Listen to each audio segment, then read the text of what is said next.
I will give you $2 if you say right now, look into the camera and say, I want an arty party in my.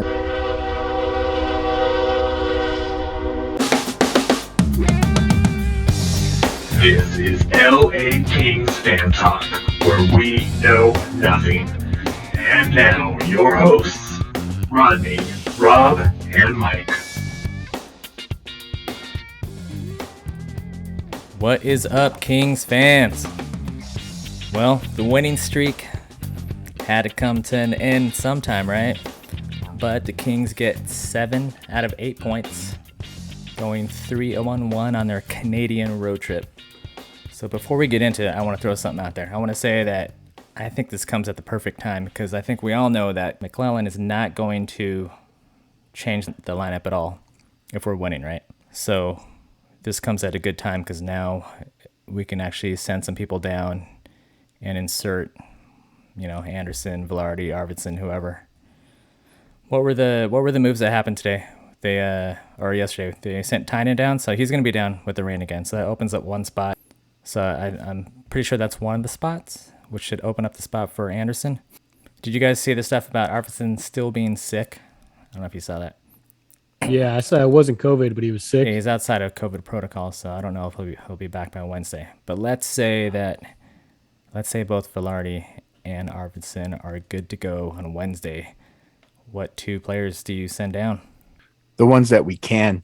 There's not a bigger fan of Kaliev. Yep. Yet I'm okay with him going down and, try and catch some fire down there again. I don't like seeing him on the 4th line, so sending him down I don't would like be good it. for it. Yeah.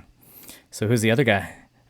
For a while, I was going to say Grunstrom, but now he's stepping his game up now. I'm like, well, I think he worked himself out of that talk. It's kind of funny. We're saying send down Kaliev and Grunstrom. They both have 3 goals apiece with 12 minutes time. Right. I mean, I could see them not making any changes for Wednesday. Yeah, I thought he said that McClellan said they weren't going to make any changes Wednesday. Well, he said we'll see what happens in the next 48 hours. He couldn't respond to it yet because he had to see how Arvidsson is doing. So I don't know. It's tough choices here, and what sucks, especially about our fan base, is fans are going to criticize no matter what happens, no matter who he chooses to send down, no matter how the lineup comes rolling out. So many people have their own ideas of what the line should look like. Right. And 3 of those people that have their own ideas are right here, right? Yeah. We all have our own ideas of who should be playing, who should be sent down, who should be first line stuff. But bottom line is they get paid the big bucks to make those decisions. And as long as we're winning. That's because we know nothing. That's why they're getting the big bucks and we're not. It's the theme, right? It is. Yeah. Rob, did you want to talk about your PP issues? Yeah. Power play. I do want to talk about our power play issues we've been having. Rob, what do you think? The PP issues of not being satisfying enough. Right. That's what she said. Man, I remember talking about this in our 3rd podcast, and as long as we're scoring, I'm not going to say anything. Well, that was a sigh of disappointment. We are bad. We're sitting here 3 games above 500, right in the mix of things, within striking distance of playoff spots. And if we could fix this thing now early, we're going to be so much better. And power play goals directly affect wins and losses. When you're always, how many games are we going to end up losing by 1 goal with going 0 for 3, 0 for 4 on power plays, and that 1 goal gets us a point. And I just don't like chasing points, especially towards the end of the season. So if the faster we can fix it, the better. And I mentioned a little something about it last podcast, but are we not looking at what's going on down in our minor league system? They have scored a power play goal in every single game except 1. Like the game before last, they did not score. Guess what happened? They lost. But they're scoring power play goals every single game. It's because they Now, have is that they have are they that legitimate much power better? play. They have legitimate power play threats. So whenever the Kings Well, are, is it a talent thing? Is it a Are they system running the thing? same Is system, or Craig are they running Johnson a running the different power play system? down there? I wish. See, this is when I wish we could interact with people that know because right, we just don't know. Do you guys watch But the rain games? Are they running like similar systems? they have well, it's power not so Well, play much I like threats. the systems. overall systems is similar, right? But like I don't know about power play. I would say it's different because they are setting somebody up. I'm not even going to mention names, but they're always setting somebody up I'll mention the name. for one timers, and the Kings have zero threats on the power play. They're trying to play keep away, maybe see if somebody gets open. Yet when we're on the penalty kill, you see the other team, and they're setting up one timers, legitimate threats, and scoring on us all the time. Doesn't help we don't have a good power play quarterback for the second unit. I mean, Clegg's doing a decent job, but I But let's say mean, you have a good besides him, quarterback. it's like Matt Roy. Like Matt Roy's not a good power play quarterback. So what's the quarterback going to do when you don't have anybody that's willing to take one timers at the net? He's just going to keep passing it to somebody else. You pass that puck in, man. I think you should pay for the AHL package and watch the rain, Mike. They look great on the power play. So, going along with we don't know anything. Not only are we big Kings fans, we don't even know how to pronounce the names of some of these Kings players. Speaking of us, do you see the rain or whoever the rain broadcasters are? They're young kids. They are butchering people's names. Well, are they, or are they just going by what they've been told, or what the? I don't think they are. What's the book called? The program book, Right? Is it Fagimo? Yeah. Is it to them? Fagimo? It's Fagimo and it's Kochev. If you go to Google and have them do the Swedish thing, it's just plain Fagmo. Yeah. And I don't ever question Google, but we're in California, so it's Kachev and Fagmo. I don't care. I don't care what it is. Just keep scoring. Hat trick last game. He's a stud. And that's why I'm saying if Kaliev goes down, I wouldn't mind them just switching and giving him a few games just to get his feet wet. I wouldn't mind seeing them just hey, come for 5 games, switch. Come for 5 games, switch. Come for just Right. until one of them goes on a 5-game goal streak. Yeah, the future is so bright. I mean, the last few years, the Kings sucked and the rain sucked. And just the rain, they look so good. Byfield started skating again too, right? So that's going to create another problem with numbers, I guess. Real quick check. Brendan Lemieux is he undefeated still? Is he not lost in regulation, or has he lost once in regulation? No, because he was undefeated. Was he? Until Winnipeg, yeah. And so, but that was. I was just kidding when I that said was that. OT. So, yeah. But someone actually said that was true, and I'm like, no, I was just kidding. No, I guess I wasn't kidding. No, he has not lost in regulation yet, has he? Is that coincidence? Or does his style of play just make us play a little bit better? Has his style of play, is he the spark plug? He might be. He's making players like Lazat even play better, which is impressive. But when he first came to the Kings last year, I wasn't sure. I don't know if he bought into our system. I don't know if we bought into him. I really wasn't sure. I remember about him. seeing him when he came up, because he came up with Winnipeg, right? And then went to New York. Mm-hmm. But I remember seeing him flying around in Winnipeg, throwing the body around a lot. And I was like, oh, this guy looks good. But when he came over last year, I was like, well, he's not really doing much. He was not that physical at all. But this year, and like he wasn't good. like, I don't know. It seemed like he was slow moving around, always a step behind. So maybe it wasn't used to the systems or whatnot. Yeah, because there's a whole different player this season. And Mike, I'm picking on you. I'm in a bad mood. Rams lost, so same. But forget you, Mike. Notice the F word I used was forget, not the other word. I'm still kind of thinking about how you said fourth line doesn't mean anything, and I'm sitting here. I am not going to discount Brendan Lemieux, Blake Lazat, even though Grunstrom's kind of officially third line stuff, whatnot. But his 3 goals in his 11 minutes of ice time that he's been getting, you might as well call him a fourth liner. We got some guys that are doing quality stuff in very limited minutes, and I think that has a lot to do with the Kings' success over the past couple of weeks. And I think that directly refutes what you were trying to say, that it don't matter. Don't tell me about no fourth line. That don't mean nothing. But it does. No, I think it means a lot. I think I was more going along I mean, I know what I was going along, but I was more along the lines of people making a big deal on, I guess I'm reading too much Twitter about fourth liners previous seasons.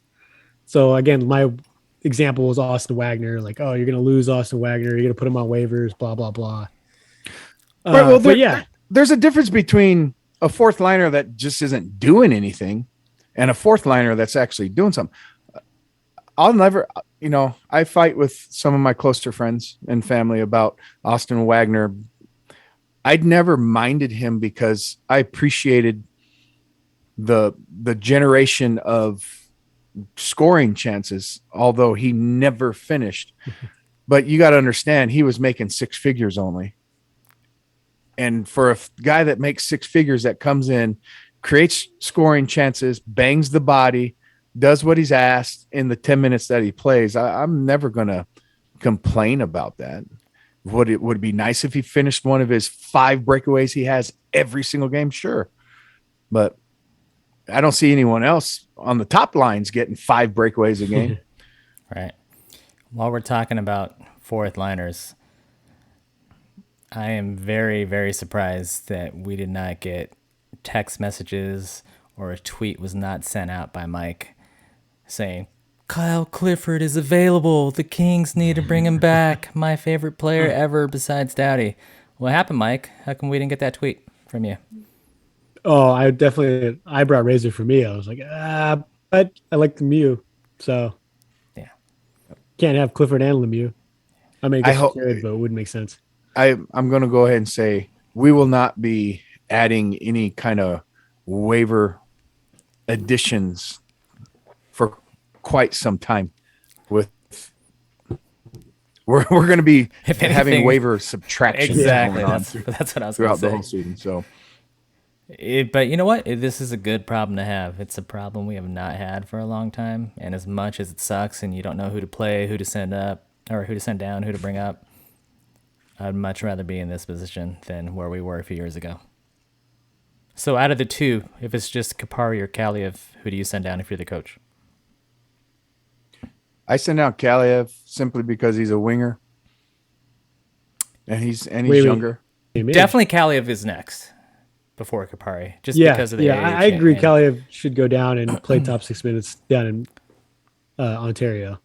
I have no idea what Velarde's future is going to be with the Kings. It is so up in the air. Package deal. Yeah, but you can't package deal him. So low right now. You're going to send him down to the AHL to package deal him. You got to play him in NHL games if you want to package deal him. But yeah, I mean, who's looked better, Kupari or Velarde? Because I'm going to say Kupari's looked better. Neither one of them. Kupari hasn't. You're right. Better, not neither one of them. Of the two, you're right. Better. Kupari has looked better, but neither one of them have looked. Yeah.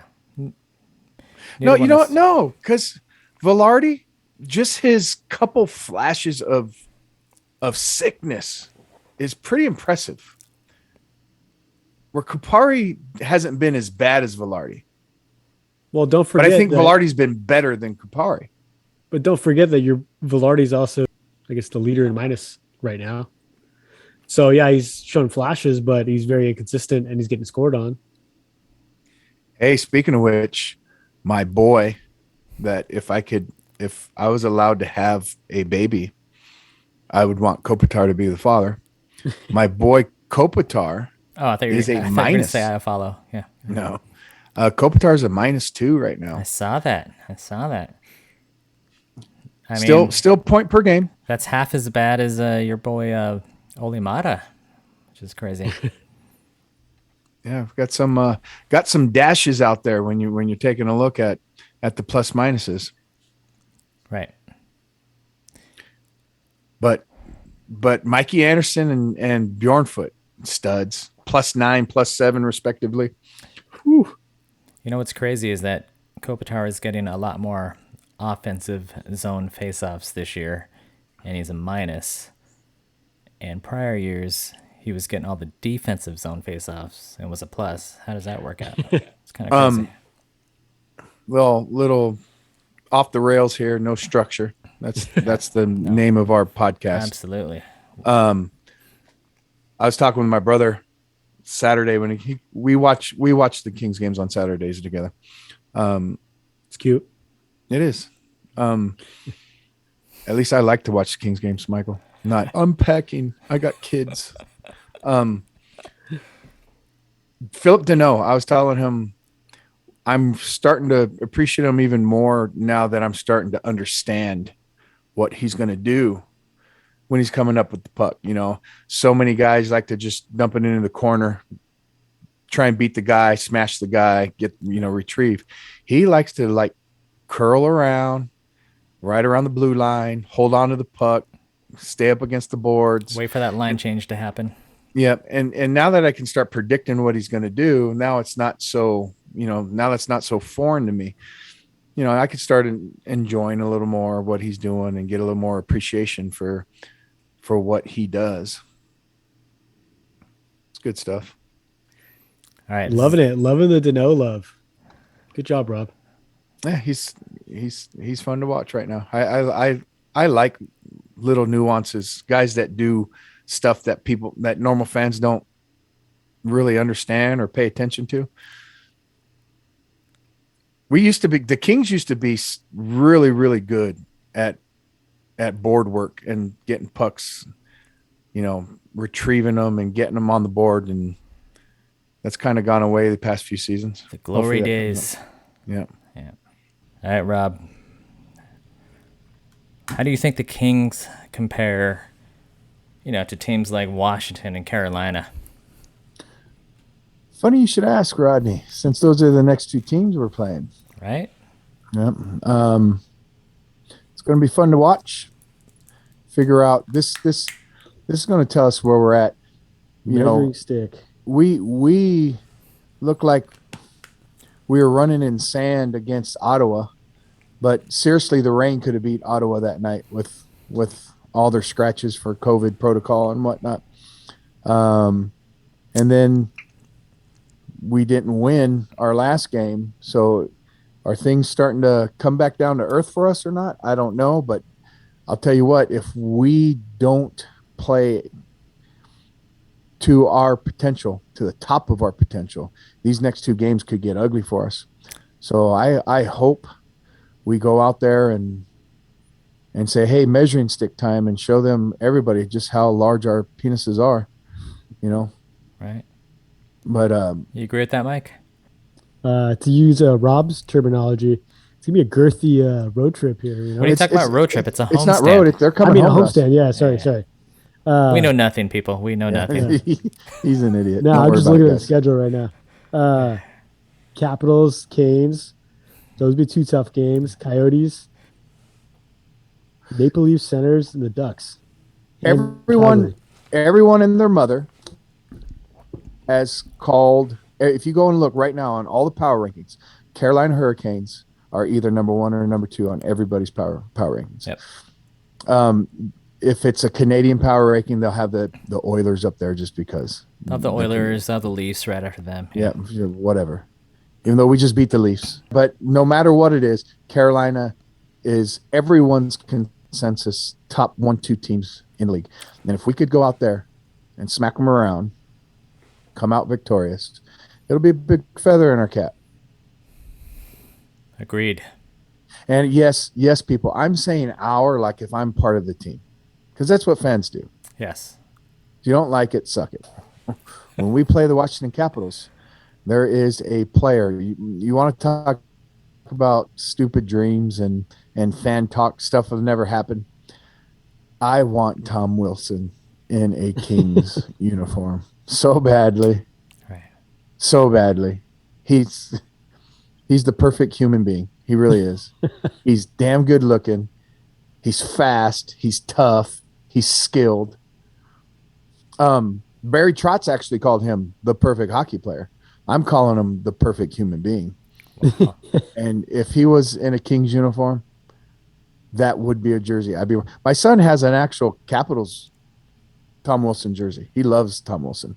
I'm going to say that's very high praise, because the last person I've heard you say that about was the Jaromir Jagr, which never came to fruition. But that is high praise. High praise. I love me some Jags for Right? sure. Right?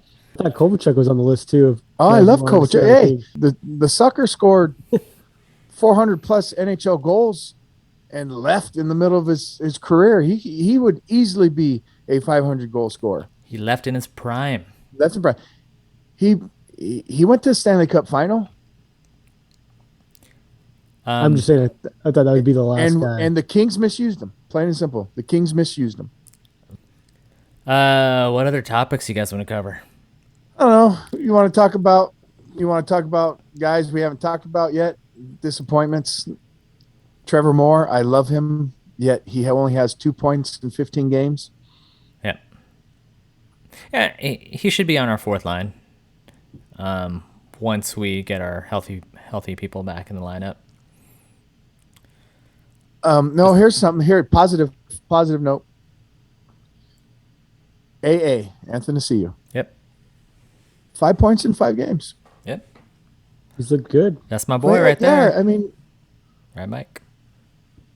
Comes in, does a job, plays with tempo and pace. There was fun to watch. More and more Dustin Brown is looking like a third liner to me. Yes. I love Dustin Brown. Love you, Dustin. Time to go third line. Dustin and still Dustin Brown's playing 18 minutes a game. You can take away a couple of those minutes. Yeah. Just a couple. Just play him 15, 16 minutes down on the third line. Still get his power play stuff for him to stand in front of the net and bang around. Man, did we even talk about he destroyed 2 people in a row. Games in a row. He destroyed people. I loved it. Yeah, it was like the old "What can Brown do for you" days. Yeah, that was awesome to see. The one he did to Suzuki, I think, was a direct answer to them when they smashed Kopari earlier in the game. They took a run at him. Yeah. And I think that's why Brown kind of stood over him and gave him a little look. I don't know if he barked anything at him either, like, "Those were Kopari, bitch." But there was a definite message in that shoulder check. Yeah. Open eye shoulder check. It was a thing of beauty. Loved it. Yeah, if that was the NFL, he definitely would have got a taunting call on that one. But I know exactly what you're talking about. Yeah. Yeah. Yeah, maybe Brown next to Kopari on the third line wouldn't be too bad, right? Yeah, that's what I'm saying. Third line where we're at is not checking line stuff or anything like that. It still needs production, and I think he would be great with 2 of the younger kids going out there, creating room, kind of enforcing some things a little bit, making sure people aren't taking liberties with the younger guys, whatnot. It can happen, and I think it should happen. Make it happen, Mike. Make it happen. Yeah, Mike. Isn't that put Kempe, Kopitar, and Arvidsson top line? Yeah. I'm still now. Everyone's loving themselves some Kempe's production and all that stuff. And yes, the production I'm loving, but it's some ugly production. I'm still not a fan. That's his career's been leaving you wanting more, right? Well, it's what we touched on earlier too. The $2 million price tag is the only reason why I'm not absolutely flipping out about why is he getting this time, or why is he getting that time, or his production numbers this. But he's making $2 million and he's putting up some points. Oh, and I'm always going to revert back to our preview special. If you guys haven't seen it, go back, take a look, watch it. It's an hour long, but we talk about a lot of things in there. And we do talk about predictions and teams and upcoming whatnot. And so far, Kraken's in the last. And the California teams are representing right now. Yeah. Not that it matters, because screw the other 2 California teams, but at least we're not dog shit. Right. Like the Kraken. But hey, and I'll swallow some pride here, because I said Pacific Division was the worst division in hockey. We might be the second best division. The Metropolitan Division is is pretty daunting. They're pretty good. But the Pacific Division, we're no slouches. When your worst team is the expansion team, that's understandable. But beyond that, everyone else is a tough beat. There's Tough not out easy for sure. walkovers like the Coyotes and the Blackhawks. Blackhawks, or who are the crappy teams in in the East? There's two crappy teams in the East too. Ottawa and Montreal. Yeah, Montreal for sure. Oh yeah, for sure. But Central and the East, or not the East. Fuck, what am I saying? Atlantic. Um, Is it the Atlantic? the Atlantic. Yes, they have a couple freebies in there. The way they've been playing, and there's no freebies in the Pacific because the Kraken's so awesome that everyone said they're going to make the playoffs just like the Knights because we're smart. Fucking idiots. They suck. Let's talk about why is our fan attendance so low? Do you think it's like COVID regulations? Do you think it's people scared to come in there because of COVID? Do you think It's a combination of lots of things. It is COVID. It is that extra hoop you got to jump through Yeah. to but you then know you to look go at into a building with you- more than 1,000 people. but then you look at the NFL and in But California as it- well, and their stadiums are packed. What's up with But that? that's because it's outdoors. It's a little different, isn't it? True. But Do you have to also wear masks? Do they have to wear masks at the football games? no, not outdoors. Yeah. I don't know. Hell, I don't know. I'm not a freaking. Yeah. I don't know. Like when I went to the game, like after looking back, I was like, like do we really want to do that? Sit through another game with the mask on the whole time? I hope one of our 13 followers are sitting there. These guys are so stupid. They don't even know mask regulations. I hope that's happening right now. That'd be so awesome. Oh, it's happening. Also, I think people just aren't going yet because there's so many other alternatives coming back. Because we're still coming back from COVID, right? People are still doing things they haven't done in 2 years. And with college football still right in the meat of things, right? NFL starting to come down to every game's going to start meaning, are we going to make the playoffs? Are we not going to make the playoffs? We just finished baseball season, and the basketball season Yeah. is kicking off. There's lots of options for people to go and do something that they haven't done in 2 years. Sadly, and what it is the Kings we're kind of stepchildren in LA. It is what it is. And we came off a slow start. Yeah, Which- but still, there's 20,000 Kings fans in the world, right? Yeah, that. But all 20,000 of us are pretty passionate about it. That we have the Lakers and the Rams and the Dodgers building super teams with like nothing but stars on their teams, and we're trying to build the right way with like through the farm system. Like LA doesn't care about that, you know. But I just think the attendance is down just because there's just so many other things people kind of want to do, and with the extra hoops and all that stuff, they're saving that for when they're really bored. Hey, so you guys watch more of the rain games? How's Kachev looking down there? You think he's coming back anytime soon? No, I don't know. He refuses to shoot, man. Yeah. So he No, will I take dangle. that back. He'll dangle around a couple skaters. It looks really good, but whenever he has an open shot, yeah, like Rob was saying, he'll look for the pass. He needs to have more of a shoot first mentality. Although I did see him shoot the puck a couple times last game on the power play, but it was almost those were absolute no option, nothing, no option but to shoot. But he is definitely pass first. And then when he did shoot, he flubbed one of his shots, and the other one was kind of I don't know if that's typical. I haven't seen enough of him to know what's typical of him. But he's very skilled. He is slick and smooth still. He's very skilled. He needs to get more involved in the grinding game, down low, that kind of stuff, fighting for the puck in the corners, that kind of thing. He doesn't really do that at all which I think is the Kings are looking for that just a little bit. Just a little bit. That's the North American game. He's still trying to learn. Speaking of North American game, Mike, you would have loved the last 2 games against the Roadrunners, the Reign. It was just an absolute slugfest, both on the scoreboard and in the penalty box. It's crazy. It was some crazy old school, typical, stereotypical hockey. I mean, just fights and goals and fights and goals. It was pretty cool. Hey, we did not give our love to Quick and Peterson, though. If we didn't talk about the goalies, unbelievable. Both goalies playing really good right now, playing solid. Numbers wise, 935 save percentage for Quickie with a 1.98 goals against is legit. Right. Over 8 games. Now, can he sustain that the whole season?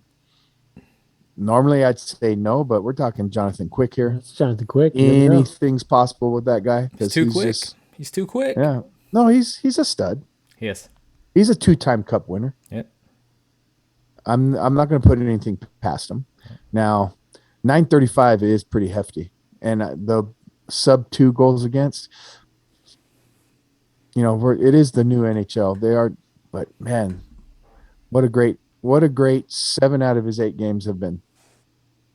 Yeah, it's like I said last time, our last episode, that competition throughout the lineup, and definitely helps. Peterson and Quick both look good right now, especially Quick. He's looking really good. Is Peterson still our number 1? TBD. 1A, 1B. I mean, he's got to earn it right now. Right now, Quick is outplaying him just a little bit. I'd say if like today or tomorrow was Stanley Cup Game 7, Quick starting.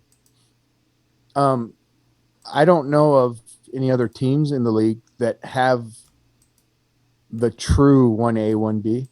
I think there are teams out there that have a good backup that sit there and they like to give him lip service and say he's 1B. But I think most teams have a number 1. Most. There might be 1 or 2 out there. But the Kings is one of those teams that we truly have 1A, 1B. Right. Yeah, I feel like it's a situation where we're one of the few teams, like you said, Rob, that if one of our goalies got hurt, we feel completely confident that we have a number 1 goalie still.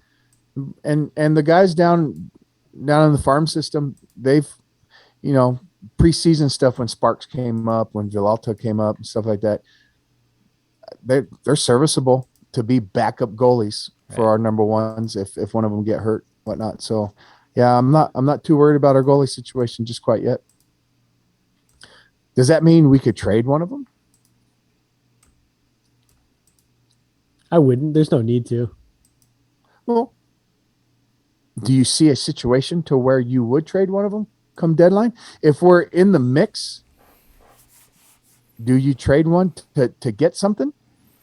I would say if we're out of the mix and somebody's offering up a first and something for Quick, I mean, you can't really say no to that, right? Right. Rodney, do you understand what I'm saying? You're saying if we're still in the mix, yeah. So if we're in the mix, I'm saying no, don't trade them. If we're in the mix, I'm going to say, yeah, we can still upgrade our team. They're both playing great. Trust the farm system. Bring somebody up. You only to back need up. one. Yeah, right. Going into the playoffs. There's no way you're going back and forth. You got to choose one. It's not the regular season anymore. Well, what if somebody gets hurt? Then you have none. Well, then it gets hurt and your season's over. Who gives a shit? You chalk it up to we got hurt, and nothing you can do about it. Or better yet, Villalta comes up and he gets playoff experience. I don't know. That'll be interesting as we move forward. We're 15 games in. 15 games into the season. Not that. What is that? A fifth of the way. Here we go. Mikey, I will give you $2 if you say right now, look into the camera and say, I want an arty party in my mouth. Pass. Second week in a row, pass. But all right, everyone, that is our show for today. Don't forget to forecheck that like button, subscribe, high stick that notification bell. Till next time, go Kings, go! Woohoo! Go Kings! Woo!